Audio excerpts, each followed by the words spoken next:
हिमाद्रेरुत्तरे पार्श्वे देवदारु वनं परम पावनं शंकरम स्थानम तत्र सर्वे शिवार्चिता।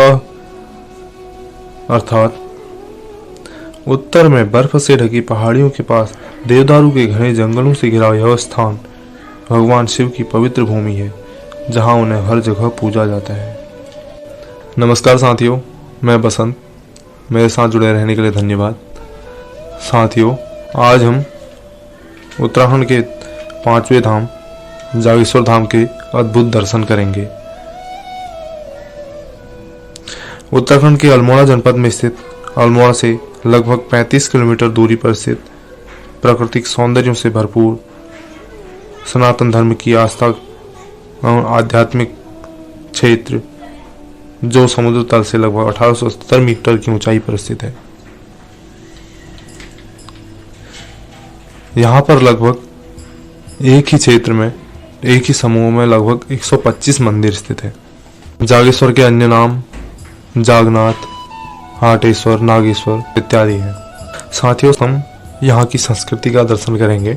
यहाँ की मुख्य भाषा कुमाऊनी तथा हिंदी है। पहनावे की बात करें तो यहाँ पे सामान्यतः पुरुष कुर्ता पजामा, वास्कट और टोपी तथा महिलाएं धोती साड़ी वगैरह पहनती हैं तथा नवयुवक आधुनिक प्रचलित पहनावा पहनते हैं। खान पान, यहाँ पर भोजन सिर्फ शाकाहारी किया जाता है। यहाँ के मुख्य फल आड़ू, बेड़ू, खुमानी, नाशपाती इत्यादि हैं। यहाँ के मुख्य त्योहार होली, दीपावली, रक्षाबंधन, फूलदेई, हरेला, शिवरात्रि, बैसाखी, जन्माष्टमी, धनतेरस, भाई दूज, बड़ी दीपावली, कार्तिक पूर्णिमा, हिंदू नववर्ष, बसंत पंचमी, दशहरा और घुघुतिया जैसे अन्य पर्व मनाए जाते हैं तथा इनमें से कुछ पर्व महाशिवरात्रि, बैसाखी पर यहाँ पर मेला लगता है। और श्रावण के पूरे मास जागेश्वर धाम में मेला लगता है। दूर दूर से, देश विदेशों से भक्तगण यहाँ पर आते हैं, क्योंकि श्रावण मास में भगवान भोलेनाथ की पूजा अर्चना का अधिक महत्व है। जब हम इस क्षेत्र में कदम रखते हैं तो हमें स्वर्ग की जैसी अनुभूति होती है।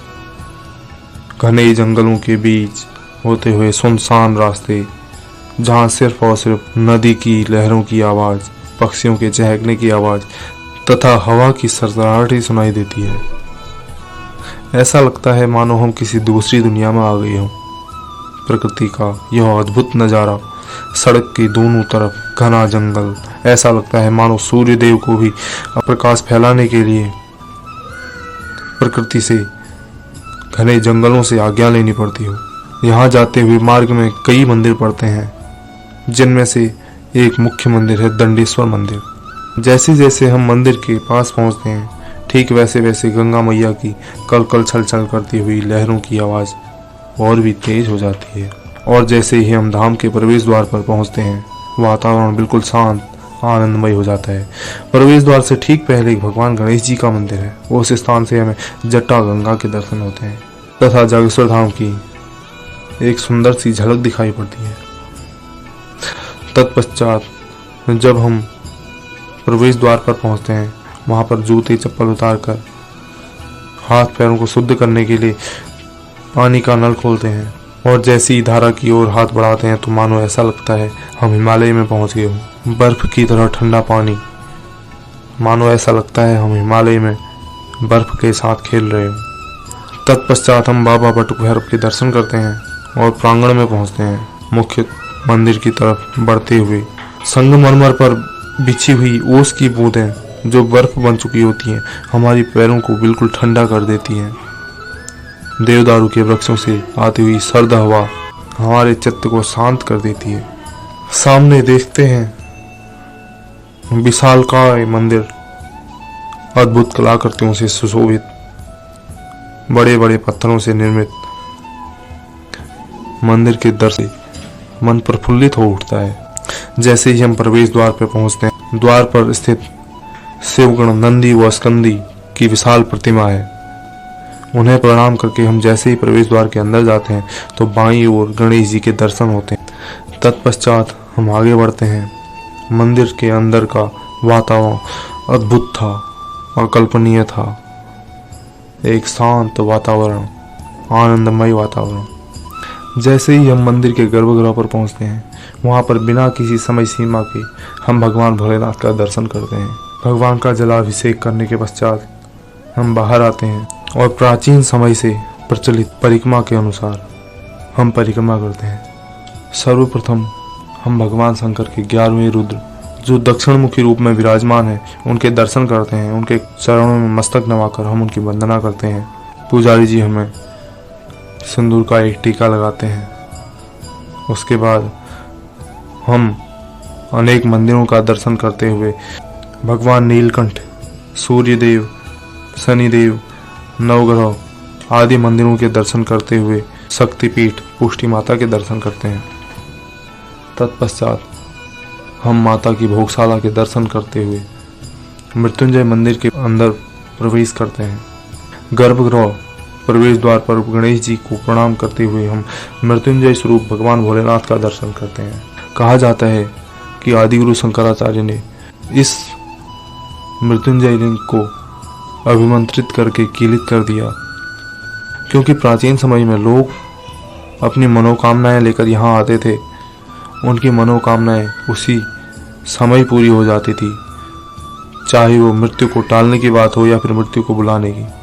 शंकराचार्य जी ने सोचा कि इस शक्ति का भविष्य में दुरुपयोग ना हो, इस वजह से इस शिवलिंग को कीलित कर दिया। मृत्युंजय महादेव का अभिषेक करके हम जैसे ही बाहर आते हैं, आगे बढ़ते हैं, बाईं तरफ एक हवन कुंड जिसमें कई पुजारीगण हवन कर रहे होते हैं।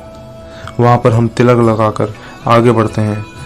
भगवान भोलेनाथ के अन्य स्वरूप लकुलीस, सकुलीस, तांडेश्वर मंदिर इत्यादि मंदिरों के दर्शन करते हुए हम केदारेश्वर महादेव का दर्शन करते हैं।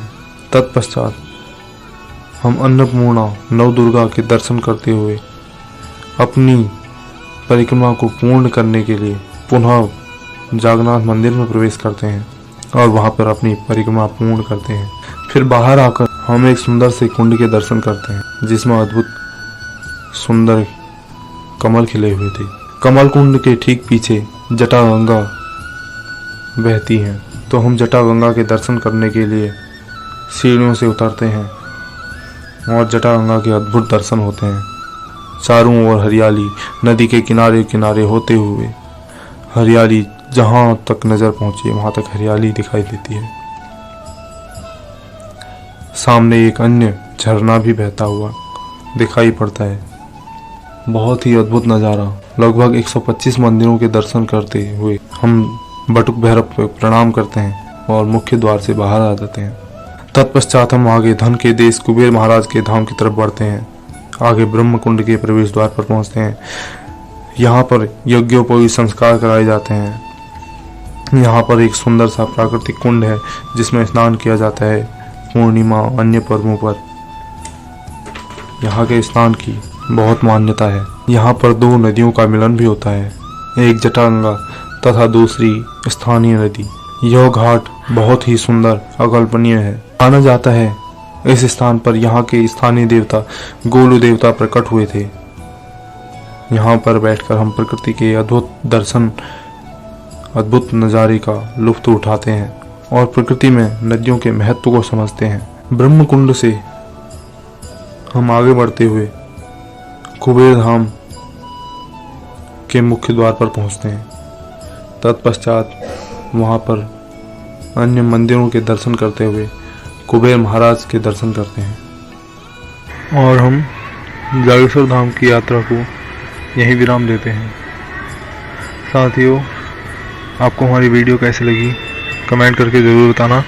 अगर आप जागेश्वर के इतिहास के बारे में जानना चाहते हैं, इसके रहस्यों के बारे में जानना चाहते हैं, यह मंदिर कैसे बना, कैसे इसका निर्माण हुआ, किसने इसका निर्माण किया, ये जानना चाहते हैं तो आप हमें कमेंट कर सकते हैं। मिलते हैं अगली वीडियो में, तब तक जुड़े रहिए हमारे साथ। नमस्कार।